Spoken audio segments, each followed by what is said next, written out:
Hello everyone, welcome to my channel Crack with Indresh and I'm Indresh Pratap Singh and today we all are doing the profitability ratio. So देखो हम लोग एक like live class कर रहे हैं you all know वहां पे हम लोगों ने फाइनेंशियल स्टेटमेंट एनालिसिस किया है। होपफुली आप लोगों ने इसको देखा है, नहीं देखा है तो भाई ये पूरा सेशन देखो। इसके दो क्लासेस हम लोगों ने लाइव लिए हैं। लाइव वाले आप सेक्शन में जाना देखना, ढेर सारी लाइव क्लासेस मिलेंगी। उसमें ये भी मिलेगा, या तो आप complete course on management and commerce वाले प्लेलिस्ट में भी जा सकते हो, वहां पे भी आपको ये सारी क्लासेस देखने को मिल जाएंगी।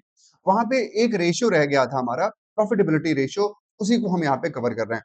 तो हमारे जो लाइक स्टूडेंट्स या लर्नर जो देख रहे हैं हमारे इस वीडियो को पहली बार और ये ऐसा देख रहे हैं, रिकॉर्डिंग देख रहे हैं, तो उन सबसे एक रिक्वेस्ट है कि आप लोग पहली बार तो सब्सक्राइब कर लेना और हमारे बाकी वीडियोस को भी देख लेना for your complete information and complete knowledge.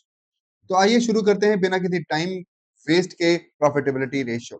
Profitability ratio क्या होता है, क्यों होता है, किस लिए होता है, पहले तो ये हम लोग जान लेते हैं। प्रॉफिटेबिलिटी रेशियो का मेन ऑब्जेक्टिव है कि बिजनेस कंसर्न, देखो, प्रॉफिट अर्न कर रहा है, नहीं कर रहा है, कितना कर रहा है, ये हमको पता करना है, राइट। सो और भाई बिजनेस कंसर्न का इकोनॉमिक एक्टिविटी का एक मोटिव होता है, इसका मतलब उसका अर्निंग प्रॉफिट एक सीधे सीधे एक ऑब्जेक्टिव है। So apart from creditor like also interested in the financial soundness of the firm or the owner and the management of और द कंपनी इटसेल्फ। देखो, सिर्फ क्रेडिटर ही नहीं जानना चाहता है कि भाई प्रॉफिट कर रही है कि नहीं, क्योंकि कोई उधार देगा आपको, चाहे वो लॉन्ग टर्म दे शॉर्ट टर्म दे, ज्यादातर शॉर्ट टर्म वाले देखना चाहते हैं कि आप लोग इतनी अर्निंग कर रहे हो, इतने आपके पास प्रॉफिट्स हैं कि नहीं कि आप हमारा इंटरेस्ट दे पाओगे या हमारे उधार चुका पाओगे कि नहीं। ठीक। और सिर्फ यही नहीं, हमारे ओनर, मैनेजमेंट इवन, क्योंकि उनका कमीशन या सैलरी या उनका पूरा करियर इसी पे ही, इस कंपनी पे डिपेंडेंट है, तो वो भी देखना चाहते हैं कि हाँ हमको आगे कैसे करना है, क्या डिसीजंस लेने हैं। बहुत सारी ऐसे कारण है कि हम रेशियो को कैलकुलेट कर रहे हैं, यहाँ पे देख रहे हैं। Management of the firm is naturally eager to measure its operational efficiency, बिल्कुल right. And similarly owner invest their fund in the expectation of return, reasonable return. तो भाई कोई ओनर है, वो फंड अपना इन्वेस्ट कर रहा है, तो वो भी तो चाहेगा ना कि हमको एक रीजनेबल रिटर्न मिल रहा है कि नहीं। नेट प्रॉफिट कितना हो रहा है, ग्रॉस प्रॉफिट कितना हो रहा है, या एक कॉस्ट रेशियोज क्या है यहाँ पे। So profitability ratio can be determined on the basis of either sales or investment. देखो, या तो सेल्स के बेसिस पे किया जाता है, ज्यादातर रेशियोज आपके on with respect to sales ही किए जाएंगे, राइट। चाहे ग्रॉस प्रॉफिट हो, नेट प्रॉफिट हो, या कोई ऐसा ऑपरेटिंग रेशियो हो जहां पे हम लोग एक्सपेंसेस लेते हैं। बहुत सारे ऐसे रेशियो हैं जहां पे हम लोग सेल्स को ही कंसीडर करके करते हैं। So profit is a measurement of the efficiency of the business, right. ये हम लोगों ने एक क्लास में किया है, आप लोगों ने उसको भी शायद देखा होगा, नहीं देखा हो तो ऊपर आई आइकन में आपको दिख जाएगा, इसको जरूर देखना। क्या टॉपिक है, फाइनेंशियल मैनेजमेंट का कॉन्सेप्ट, जहां पे वेल्थ मैक्सिमाइजेशन, प्रॉफिट मैक्सिमाइजेशन के बारे में बात करी है। वहां पे हम लोगों ने देखा था कि प्रॉफिट मैक्सिमाइजेशन में फेवरेबल आर्गुमेंट में देखा था कि कोई भी बिजनेस एफिशिएंट है कि नहीं है, वो प्रॉफिट से ही देखते हैं, प्रॉफिट मैक्सिमाइज हो रहा है कि नहीं इसी से देखते हैं। और साथ ही साथ equity share holder of the company are mainly interested in the profitability of company. Simple सीधी बात है यहाँ पे। Profitability ratio related to sales we have a two type of ratio, या तो प्रॉफिट मार्जिन से, तो एक्सपेंस रेशियो से। दो चीजों से हम लोग कर सकते हैं, राइट, प्रॉफिट मार्जिन या एक्सपेंस रेशियो, राइट। बहुत इंपॉर्टेंट है, ध्यान से सारी चीजों को सुनना। प्रॉफिट रेशियो में हमारे पास ग्रॉस प्रॉफिट रेशियो हो सकता है। देखो, प्रॉफिट मार्जिन रेशियो जो है वो नेट प्रॉफिट, ग्रॉस प्रॉफिट, जितने प्रॉफिट रेशियो है वो आएंगे।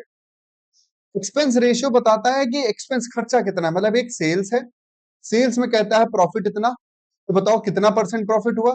तो भाई सिंपल सीधी बात, टोटल सेल्स अपॉन ये वाला प्रॉफिट। एक्सपेंस रेशियो कह रहा है कि एक्सपेंस कितना है, मतलब ये वाली बात कह रहा है कि ये कितना है। भाई ये एक तरीके से कान चाहे ऐसे पकड़ो, चाहे इधर से पकड़ो, घुमा के पकड़ो, बात एक ही है कान पकड़ने की। यहाँ पे भी वही हो रहा है। चाहे तुम ये कहो कि हमारे पास 20% प्रॉफिट मार्जिन है, या तुम ये कहो कि 80% एक्सपेंस रेशियो है, समझ में तो आ जाएगा ना कि प्रॉफिट कितना हो रहा है। अब अगर आपको ये सवाल है कि हाँ एक्सपेंस रेशियो क्यों निकाल रहे हैं, क्योंकि हम लोग प्रॉफिट को देख रहे हैं। तो भाई अगर हम कहते हैं 80% हमारे पास एक्सपेंस है, तो इसका मतलब रिमेनिंग प्रॉफिट है। टोटल सेल्स में 80% एक्सपेंस है, तो बाकी हमारे पास प्रॉफिट है। इसी सिंपल मैथ है, बहुत इजी सा है। तो ग्रॉस प्रॉफिट रेशियो हमारा सबसे पहला रेशियो होता है जो मेजर करता है क्या, margin of profit available on sales. ध्यान रखना ये ग्रॉस में है, यहाँ पे सिर्फ और सिर्फ डायरेक्ट एक्सपेंसेस और डायरेक्ट चीजें जो हमारे मैन्युफैक्चरिंग से रिलेटेड है वो कंसीडर करके जो निकाला जा रहा है उसको बता रहे हैं। मतलब जो नेट सेल्स है उसमें हमारा ग्रॉस प्रॉफिट कितना है, किसी को हम लोग कह रहे हैं ग्रॉस प्रॉफिट रेशियो। सिंपल भाई, एक हमारे पास सेल्स हुई है, सेल्स की वैल्यू कुछ दी गई होगी, कुछ परचेज किया होगा वो कॉस्ट, कुछ पिछले बार का हमारे पास ओपनिंग स्टॉक है, इस बार का क्लोजिंग स्टॉक है, हमारे पास कुछ डायरेक्ट वेजेस हैं, डायरेक्ट एक्सपेंसेस हैं, बहुत सारे ऐसे एक्सपेंसेस हैं। उनको अगर आप हटा दीजिए सेल्स में तो जो बचता है वो ग्रॉस है। अभी इसमें इनडायरेक्ट एक्सपेंसेस नहीं हटे हैं, सिर्फ डायरेक्ट हटे हैं। ठीक है, तो हायर द रेशियो, एक second, higher the ratio of the gross profit. देखो अगर ये हाई है लो है उससे क्या मतलब होता है, तो high ratio of the gross profit to the sale is a sign of a good management. Right, आपको 2x या 1.5x या 1.25x की लगाने की जरूरत नहीं है कि मैं ऑलरेडी इतना जल्दी जल्दी बोल रहा हूं जैसे कि आपका टाइम कम से कम में ज्यादा से ज्यादा मैं नॉलेज दे पाऊं। ठीक है, सो आप एज इट इज ऐसे ही देखो और पूरा देखो, कमेंट करो कैसा लगा प्लीज। अगर कमेंट करते हो यहाँ पे, अगर आप हो देख रहे हो इसका मतलब मेरी बात सुन रहे होगे, कमेंट के बारे में सुन रहे होगे, तो अभी का अभी तुरंत तुरंत कमेंट कर देना। ठीक है, आपको और क्या चाहिए, कैसी क्लास लगती है, सारी चीजें बता सकते हो हमको। High ratio of the gross profit to the sale is a sign of a good management, as it implies the cost of production of the firm is relatively low। भाई सिंपल सीधी बात है, जब ग्रॉस प्रॉफिट ज्यादा है इसका मतलब आपका मैनेजमेंट बढ़िया कर रहा है। क्यों कर रहा है, क्योंकि आपका जो कॉस्ट ऑफ प्रोडक्शन है उसको कम है, relatively low है। It may also be indicative of the higher sales price without corresponding increase in the cost of goods sold। इसका मतलब ये भी है कि आपकी सेल्स प्राइस बढ़ गई है बट आपका कॉस्ट एज इट इज है, वो नहीं बढ़ा है, बट सेल्स बहुत अच्छी हो रही है या आपका प्राइस, सेल्स प्राइस बढ़ गया, इस वजह से भी आपका ग्रॉस प्रॉफिट ज्यादा हो सकता है। और लो ग्रॉस प्रॉफिट मतलब वो अनफेवरेबल परचेसिंग कर रखी है, आप जबरदस्ती का खरीद रखा है तो कॉस्ट ज्यादा है, उतनी सेल्स नहीं हो रखी है। Instability of the management to develop the sales volume, thereby making impossible to buy the goods in a large volume, and excessive competition। ये सारे कारण हो सकते हैं कि हमारे पास ग्रॉस प्रॉफिट बहुत ज्यादा नहीं है, कम है। अब देखो ग्रॉस प्रॉफिट का पूछोगे कि स्टैंडर्ड रेशियो क्या है, जैसे हम लोगों ने पिछले में कुछ पढ़ा, 1:1 का रेशियो है या 1:2 का रेशियो है, 1:1 का रेशियो है, ऐसे करके हमने पढ़ा। तो ग्रॉस प्रॉफिट का एज सच कोई बहुत स्टैंडर्ड कहीं नहीं सेट है भाई, बस यही है कि higher the ratio better it will be. But हाँ, हायर मतलब बहुत ज्यादा हाई है तो वो भी बहुत अच्छा नहीं है, कहीं ना कहीं इसका मतलब गड़बड़ है या कुछ बहुत ध्यान से हमको प्रिडिक्ट करने वाला होता है। So the gross profit ratio should be adequate enough not only to cover the operating expense but also to provide depreciation, interest on loan, dividend, creation of reserves। तो ये क्यों जरूरी है, ये हमारा क्यों जरूरी है, मतलब ग्रॉस प्रॉफिट रेशियो क्यों एडिक्वेट रहना चाहिए, क्योंकि हमको इसी से बाकी अभी खर्चे निकालने हैं। अगर आपको ध्यान हो, जब हम लोग ट्रेडिंग अकाउंट बनाते हैं उसी से ग्रॉस प्रॉफिट निकलता है, और जब पीएल अकाउंट बनाते हैं तो वही ग्रॉस प्रॉफिट हमारा क्रेडिट साइड सबसे पहले लिखा जाता है कि भाई यही ग्रॉस प्रॉफिट है। अब इसी से ही हमको सारे इनडायरेक्ट एक्सपेंसेस निकालने हैं, office rent, office lighting, salary, depreciation, loan, interest on loan, और रिजर्व भी बनाने हैं इसी से, ग्रॉस प्रॉफिट पे सॉरी डिविडेंड्स भी, इन्हीं से सारी चीजें लगभग जा रही हो रही हैं। राइट, इसीलिए इसका संपूर्ण होना थोड़ा जरूरी है। So gross profit ratio should be adequate to cover all the operating expenses. Now let's have one question over here, see this question, you can pause the video because I will not like unnecessarily will like stop over here।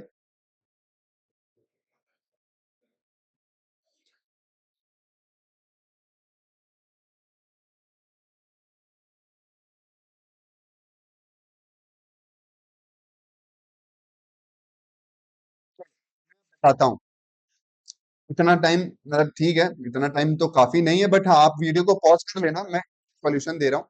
हमको gross profit ratio निकालना है, sales हमको पता है, sales return भी हमको पता है, तो हमको नेट सेल्स निकालनी पड़ती है।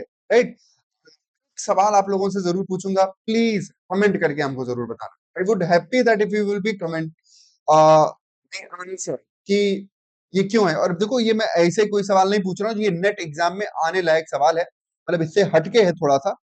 देखो अगर मैं ये पूछता हूं कि ये जो सेल्स लिखी है और ये माइनस सेल्स रिटर्न हम लोग कर रहे हैं और या दी गई है, तो वो किस लिए दी गई है? According to which principle it is necessary, let me write the question over here. According to which principle, देखो ये डिलीट हो जाएगा, राइट? क्योंकि मैं अभी नहीं, अच्छा डिलीट चलो नहीं करूंगा, नेक्स्ट पेज पे कर दूंगा इसका solution. According to which principle of which principle of accounting, right? Accounting principle या विच अकाउंटिंग प्रिंसिपल लिख देता हूँ, ज्यादा बेटर है, क्योंकि मैं ऑन स्पॉट बना रहा हूँ, ऐसे पहले से कुछ सोचा नहीं रखा हूँ। According to which accounting principle, right? समझ जाओगे ना accounting principle. It is necessary to present sales return, right? Present और like you can say show, है ना? आपको दिखाना है या प्रेजेंट करना है sales return. According to which accounting principle it is necessary to present और शो सेल्स रिटर्न। किस प्रिंसिपल के आधार पर ये कहा जाता है कि भाई अगर सेल्स है तो सेल्स रिटर्न दिखाओ। Even I would add over here purchase return also, right? Purchase return. तो बताइए किस प्रिंसिपल के आधार पर होता है? मैं ऐसे भी लाइक पूछ सकता हूं, बट मैं इसको एज एमसीक्यूज भी बना दे रहा हूं, अब इसी में से आप हमको आंसर कर सकते हो। ठीक, going concern,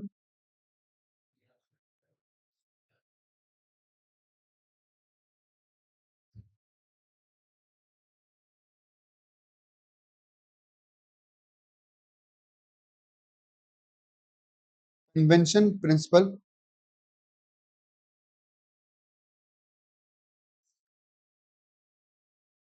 materiality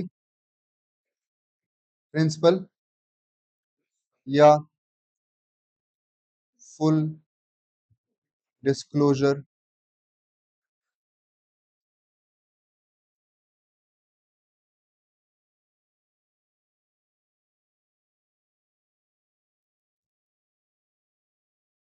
full disclosure principle, right?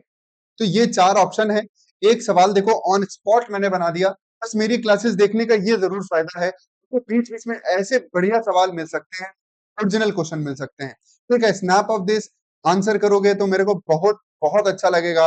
अ, बस यही अच्छा लगेगा कि आप लोग देख रहे हो, पढ़ रहे हो और आंसर भी कर रहे हो, यहाँ तक पहुंच रहे हो। ठीक है, तो एक ये लाइक हमको जरूर आंसर दो। मैं आप लोगों को, जब आप हमको आंसर बताओगे तो हम आपको उस कमेंट में आंसर बताएंगे कि आपने सही करा है कि नहीं करा है, राइट? आंसर जरूर करना, गलत देना सही देना उससे बहुत फर्क नहीं पड़ता, बट आंसर जरूर करना। ठीक है, चलिए, तो इसको सोचना समझना आंसर करना। तो हालांकि हम लोग यहाँ पे आ जाते हैं। यहाँ कह रहा है कि सेल्स है, सेल्स रिटर्न हटाना है, बिल्कुल हटाओगे तो नेट सेल्स आ जाएगी। परचेज है, परचेज रिटर्न भी हटा देना। क्लोजिंग स्टॉक है और ओपनिंग स्टॉक है, ये सारी चीजें हम लोग सॉल्व करेंगे तो हमारा पास ग्रॉस प्रॉफिट आ जाएगा। और ये मैंने सोल्यूशन यहाँ पे लिख रखा है। ग्रॉस प्रॉफिट निकालना पहले जरूरी है, तो net sales minus cost of goods sold. तो नेट सेल्स हमारे पास भाई 1 लाख माइनस 10 मतलब 90 आ जाएगी। कॉस्ट ऑफ गुड्स सोल्ड कैसे निकालोगे वो मैं यहाँ पे लिख देता हूँ। कॉस्ट ऑफ गुड सोल्ड के लिए मैं सबसे पहले यहाँ पे आप लोगों से कहूंगा कि आपको परचेज रिटर्न हटा के नेट परचेज निकालना पड़ेगा। नेट परचेज कितनी आएगी हमारे पास? 35,000। नो, राइट, 45,000, राइट, 45,000 परचेज हमारे पास आएगी 45,000 की। प्लस आप लोग करोगे ओपनिंग स्टॉक, ओएस लिख दे रहा हूं, ओपनिंग स्टॉक। ओपनिंग स्टॉक कितनी है? 20, तो ये हमारे पास कितना आ जाएगा? 65। Then we have to less the closing stock, it is CS, CS is your 5,000 and it is 60,000, right? So your cost of goods sold will be 60,000, right, which is written over here. On net sales is your 90,000, so you will uh, solve like this. So your answer will be 33.33%. Hopefully आप लोगों ने सही answer दिया। Next question, sorry, next आपका topic है net profit margin. Gross profit पढ़ लिया, gross profit से अब हमको जितने इनडायरेक्ट एक्सपेंसेस निकालने हैं, निकालने के बाद जो बचेगा वो हमारा नेट प्रॉफिट मार्जिन बताता है। तो इसी को हम लोग नेट मार्जिन भी कहते हैं, राइट। और इसमें दो रेशियोज होते हैं, ऑपरेटिंग प्रॉफिट रेशियो और नेट प्रॉफिट रेशियो। ध्यान देना, ऑपरेटिंग प्रॉफिट रेशियो और नेट प्रॉफिट रेशियो, ये दोनों अलग अलग रेशियो होते हैं, राइट। चलिए इसके बारे में भी जल्दी से बात करते हैं। अच्छा, एक और चीज, this ratio is indicative of the management's ability to operate the business with sufficient success, not only to, देखो बात सुनना मेरी, कह रहे हैं यहाँ पे बता रहे हैं कि ये जो रेशियो है, net profit ratio, is indicative of the management ability to operate the business. भाई ये हमारे एबिलिटी बता रहा है मैनेजमेंट की, वो ऑपरेट कर पाएगा सफिशियंसी से, सक्सेस ले पाएगा, but not only to recover from the revenue from the period, the cost of, देखो सिर्फ और सिर्फ ये नहीं है कि हाँ वो ऑपरेट कर पा रहा है, साथ ही साथ ये भी है कि वो रिकवर कर रहा है revenues from the period, cost of merchandise and the services, expenses of operating the business including depreciation and cost of the borrowed fund, right। ये तो हो गई होगा। सुनो, जो ग्रॉस प्रॉफिट से ये सारी चीजें हटाओगे, नेट प्रॉफिट में हमारे पास यही चीजें सिर्फ कवर नहीं हो रही हैं, या ये रेशियो ये नहीं बता रहा है कि हम ये सारी चीजें कवर कर लेंगे, भाई हाँ ये तो करेंगे ही करेंगे, साथ ही साथ हम लोग एक इतना मार्जिन भी छोड़ेंगे कि वो हमारा ओनर को भी मिले। भाई यही नेट प्रॉफिट बचता है ना, जो कैपिटल में ऐड होता है जाके या ओनर को मिलता है, but also to leave a margin reasonable compensation to the owner for providing their capital at risk. भाई वो जो हमको लाइक ना रिस्क लेके वो अपनी कैपिटल दे रहे हैं, तो उनको भी तो कुछ रिटर्न चाहिए, तो हमको सिर्फ यही नहीं है कि हमको ये मीटअप कर देने, बस इतना होना चाहिए, नहीं इतना ये तो होना ही चाहिए, बट इतना भी मार्जिन लीव होना चाहिए कि वो ओनर के पास पहुंचे। The ratio of the net profit after interest and taxes to sales essentially expresses the cost price effective of the operation. Now let's have a very like first type of your like that net margin wala ratio, that is your operating profit ratio. Operating profit क्या होता है, EBIT, earning before interest and taxes. जितना भी हम लोग अगर करें, मेरे पास जो भी रिमेन हो रहा है, but before charging your interest and charges, interest on debt and your taxes, इनको हटाने से पहले जो प्रॉफिट आता है, उसको अगर हम विद रिस्पेक्ट टू सेल्स निकालेंगे तो हमारा ऑपरेटिंग प्रॉफिट आएगा। ऑपरेटिंग प्रॉफिट एक्चुअली में ईबीआईटी ही होता है, ठीक है। इतना ही इसमें काफी है बस जानने का, बहुत ज्यादा इसमें नहीं जानने की जरूरत है, ये हमारी बस एफिशिएंसी और प्रॉफिटेबिलिटी एंटरप्राइज की बताता है। ओके, इस फॉर्मूले को नोट कर लेना, operating profit that is EBIT upon net sales into 100, then we have a net profit ratio. अब नेट प्रॉफिट रेशियो में मतलब हमें बस टैक्स भी हट गया, इंटरेस्ट भी हट गया, इंटरेस्ट हटाया उसके बाद टैक्स हटाया, तो जो बचा वो नेट प्रॉफिट होता है। कहीं कहीं ये भी दिया जाता है कि नेट प्रॉफिट जो available to equity share holder हो, इसका मतलब वहां पे क्या करते हैं, तो उसमें जो हमारे पास ईबीआईटी आता है उसमें से इंटरेस्ट हटाते हैं, फिर हमारे पास ईबीटी आता है, फिर उसमें से टैक्स हटाते हैं, तो उसमें से पीएटी आता है, फिर उसके बाद उसमें से प्रेफरेंस डिविडेंड भी हटा देते हैं, ठीक। अब प्रेफरेंस डिविडेंड, क्योंकि इक्विटी को देने से पहले प्रेफरेंस डिविडेंड वालों को दिया जाता है, तो इस पैट में से प्रेफरेंस डिविडेंड को भी हटा देते हैं, तब कहा जाता है profit available to ordinary share holders, ठीक। कभी कभी ऐसा भी रेशियो लिखा जाता है, ठीक है, बट ऐसा कुछ यहाँ पे ऐसा नहीं है, सिंपल सीधी सीधी चीजें होती है, बट आपको इतनी जानकारी होनी चाहिए। तो नेट प्रॉफिट रेशियो क्या होता है, net profit after tax upon sales into 100, simple सीधा रेशियो यही होता है, जो आप लोगों को आता भी होगा। अब बात करेंगे एक्सपेंस रेशियो के बारे में, जो हम लोगों ने शुरुआत में कहा था, प्रॉफिट वाला, प्रॉफिट मार्जिन वाले हमने सारे रेशियो देख लिए, जरा एक्सपेंस के बारे में देख लेंगे। वही बात है, बस घुमा के है कि भाई एक्सपेंस जरा निकाल के देखो, एक्सपेंस अगर इतना आ रहा है, तो अभी पिछले केसेस में प्रॉफिट रेशियो जो होते हैं, ये जितना ज्यादा होंगे उतना बढ़िया, बट ये एक्सपेंस रेशियो जितना कम होंगे उतना बढ़िया, right. So expense ratio should be compared over a period of time with the industry average as well as the form of a similar type, तो इसको कंपेयर भी करना चाहिए। और ये हमारा क्या होता है, एक्सपेंसेस अपॉन सेल्स होता है। इसमें चार तरीके हो सकते हैं निकालने के, cost of good sold ratio, administrative ratio, selling expense ratio, operating ratio, अलग अलग, बट मेन हमारा like expense ratio operating ratio के नाम से जाना जाता है, राइट। याद कर लो और फिर कहूंगा एक बार हाईलाइट कर लो, मैं ये भी बता रहा हूं कहां पे आप लोग गलती करोगे, कहाँ गलती करोगे, गलती करोगे आपको पूछा जाएगा ऑपरेटिंग रेशियो, आप लोग हो सकता हो करके आ जाओ operating profit ratio. Operating profit ratio ये होता है जो प्रॉफिट वाली बात कर रहा है। जहां प्रॉफिट ना लिखा हो वहां पे ये वाला रेशियो लगाओगे, cost of good sold plus operating expenses. Cost of good sold जो हमारे खर्चे हैं किसी भी गुड्स को बनाने के लिए, cost of good sold plus उसमें ऑपरेटिंग एक्सपेंसेस कर दोगे। ऑपरेटिंग एक्सपेंसेस क्या होते हैं? एक्चुअली में ऑपरेटिंग एक्सपेंसेस यही होते हैं, एडमिनिस्ट्रेटिव एक्सपेंसेस, सेलिंग एक्सपेंसेस। ये दोनों चीजें ऐड करोगे तो ऑपरेटिंग एक्सपेंसेस आ जाता है। राइट? ओके, तो या ये वाली बात आप लोग जरूर याद रखें, नोट कर लो ratios. So this ratio indicates the extent of sales that is absorbed by the cost of goods sold and operating expenses. So lower the operating ratio, better it is, because there will be a higher margin of a profit available, right? भाई जितना कम ये ratio का उतना बढ़िया, क्योंकि उतना margin आपके पास ज्यादा बच गया, है ना? भाई अगर हम कहते हैं इतना हमारे पास है तो इतना प्रॉफिट बचा, ये पूरी सेल्स है। अगर ये हमारे पास मतलब एक ऑपरेटिंग रेशियो या ऑपरेटिंग एक्सपेंसेस हमारे पास अगर इतने, इतना बचा। और अगर हम यही चीज कह रहे हैं हमारे पास इतने हैं तो हमारे पास एक्सपेंसेस ज्यादा हो गया, तो एरिया हमारे पास वही चीज कम हो गया। इसका मतलब जितना कम करते जाओगे उतना मार्जिन ये है जो है आपका वो बढ़ता चला जाएगा। So this ratio is calculated mainly to ascertain द operational efficiency of the management in their business operation, as it shows the percentage of net sales that is absorbed by the cost of goods sold. बिल्कुल सीधी simple सा बात है, but बहुत बहुत important बात यहाँ पे कही गई है। I would like to highlight this particular thing. तो बस ये बताता है कि अगर इतना हमारे पास अगर सेल्स है, राइट, तो ये हमारा मार्क करता है कि इस पूरे सेल्स में से इसने कितना एब्जॉर्ब कर लिया। इस सेल्स अगर मेरे पास हो रही है 5,000 की, अगर सेल्स हमारे पास हो रही है 5,000 की, 5,000 रुपीज की अगर हमारे पास सेल्स हो रही है ना बच्चों?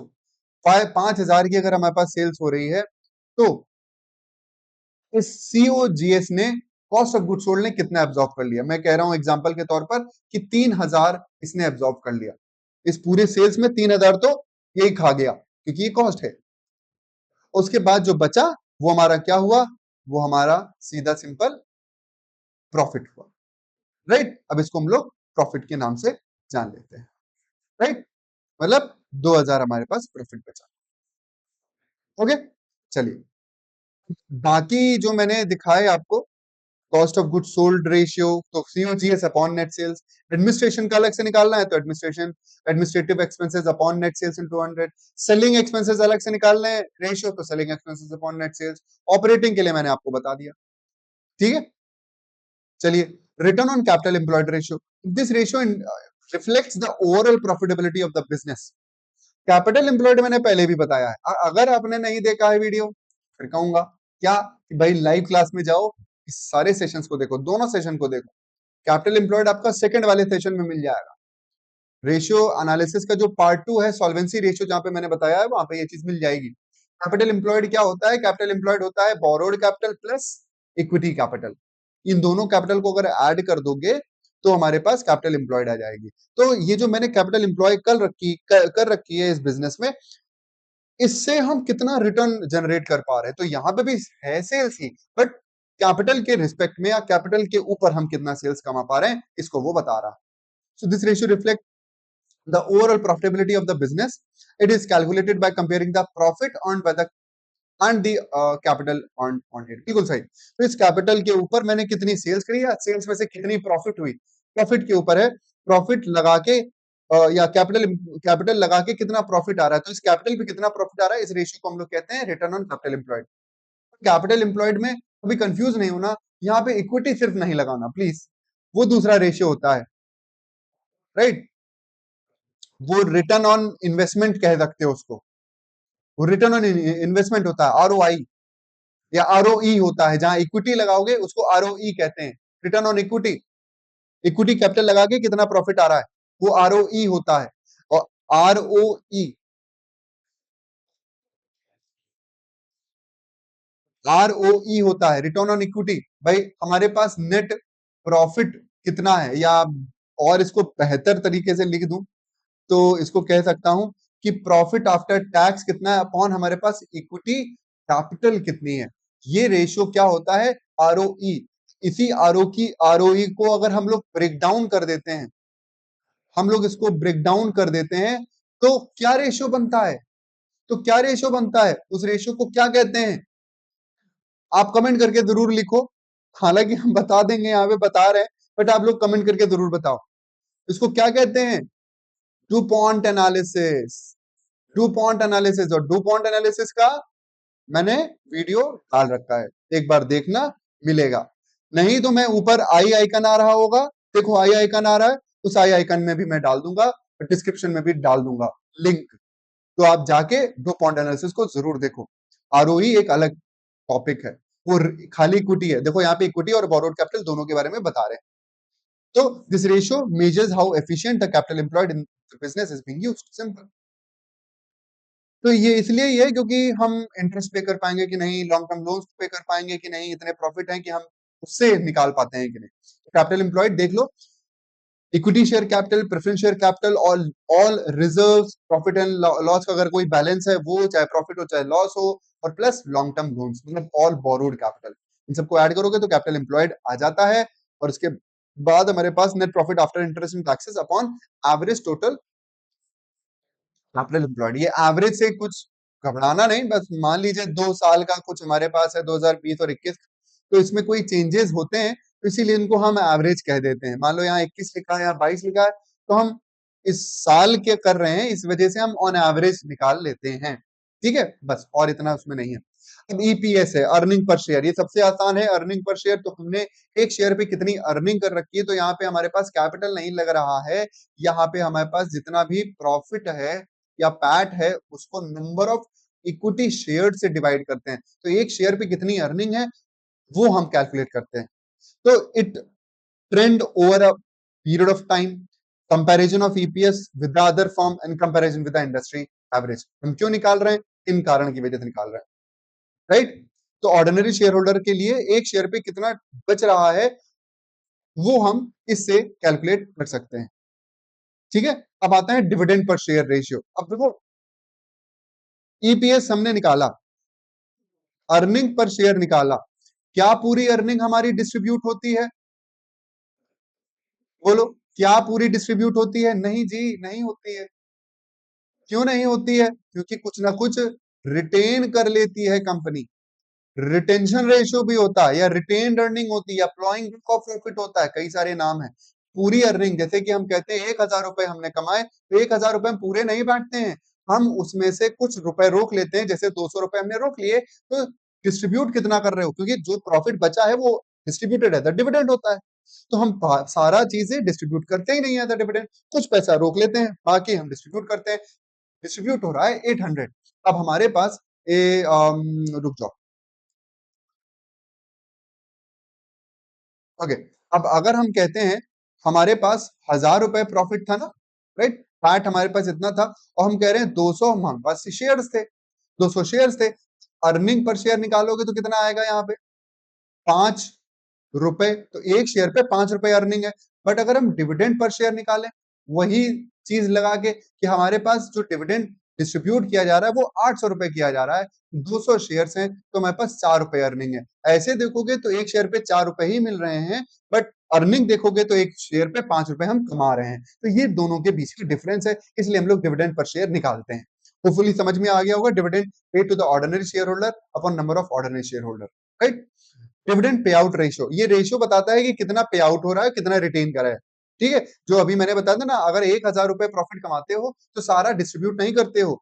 अब हम कह रहे हैं कि 800 रुपए हम लोग डिस्ट्रीब्यूट करते हैं एज ए डिविडेंड, और 200 रुपए हम लोग रिटेन रिटेन कर ले रहे हैं, रिटेन कर लेते हैं। तो यहाँ पे पे आउट रेशियो कितना आया, यहाँ पे पे आउट रेशियो कितना आया, सिंपल सीधी बात है ना, 80% आया।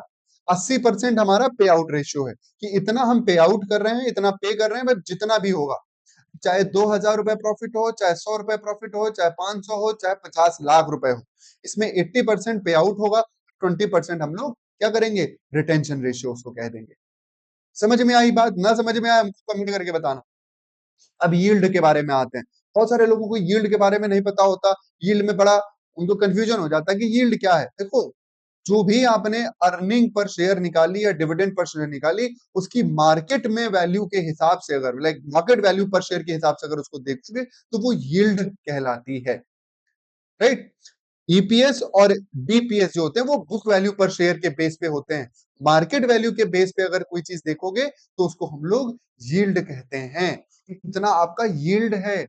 ओके, ठीक है। सो इसको जरूर आप लोग नोट करके चलना क्योंकि ये बड़ी इंपॉर्टेंट चीजें हैं। तो खासकर इस वाले स्लाइड को मैं कहूंगा, ठीक है। यील्ड मतलब समझ में आया कि भाई जितना ईपीएस है, हमने जैसे अर्निंग पर शेयर निकाला, यहां निकाला, डिविडेंड पर शेयर निकाला, अर्निंग पर शेयर निकाला, ये बुक वैल्यू पे है ना, ये बुक वैल्यू पे है कि इतने नंबर ऑफ शेयर्स हैं, इतना हमारी अर्निंग है तो अर्निंग पर शेयर, ये डिविडेंड इतना दिया गया है, इतने शेयर्स हैं तो ये डिविडेंड पर शेयर, पर इनकी मार्केट में आज के हिसाब से वैल्यू के हिसाब से यील्ड निकालो जरा। तो जितना भी हमारी अर्निंग हुई है और आज जो भी हमारी वैल्यू है एक शेयर की, उसको अगर आप रखोगे तो हमारे पास डिविडेंड यील्ड और अर्निंग यील्ड आ जाएगी मार्केट वैल्यू पर शेयर के हिसाब से, ठीक है, क्योंकि अर्निंग पर शेयर है, ठीक है। चलिए, अब रिटर्न ऑन इन्वेस्टमेंट आते हैं। रिटर्न ऑन इन्वेस्टमेंट क्या हो, आरओआई क्या है, तो it examines the overall operating efficiency और earning power of the company in relation to the total investment in the business. जितना इन्वेस्टमेंट कर रखा है उसके हिसाब से हमको देखना है। So it indicates that percentage of a return on a capital employed of the business. Share capital, capital reserve, long term loans, non business assets या फिक्टिशियस एसेट्स, ये सारी चीजें ऐड कर लोगे, यही मेरे सारे इन्वेस्टमेंट्स हैं, राइट। तो हम इसको ऐसे निकाल सकते हैं, राइट। सो इसमें भी लाइक पॉपुलर मीनिंग क्या है, sum total of all assets whether fixed और current, sum total of fixed asset या sum total of long term funds employed in the business, right. अलग अलग इसकी मीनिंग है, अलग अलग अकाउंटेंट्स इसको अलग अलग तरीके से देखते हैं, राइट। तो वो मैंने यहाँ पे लिख दिया कि खास इतना इंपॉर्टेंट नहीं है।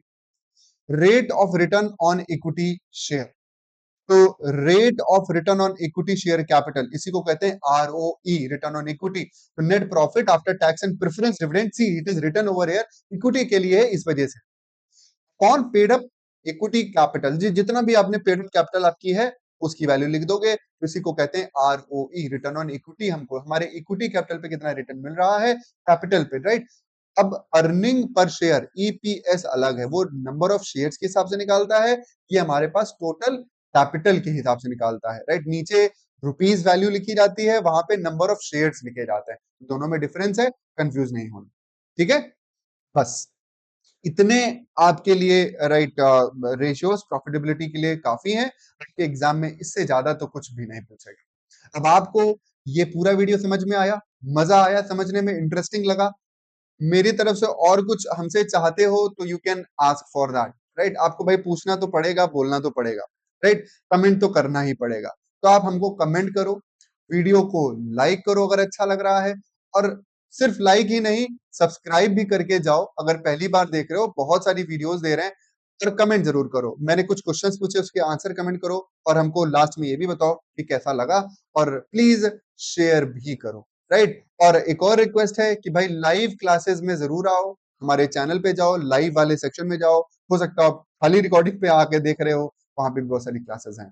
सो thank you everyone, bye, take care, मिलते हैं हमारी आज की एक और हमारे पास लाइव क्लास है उसमें, राइट। ये तो रिकॉर्डिंग देख रहे हो, वो लाइव आ रही है। Bye bye.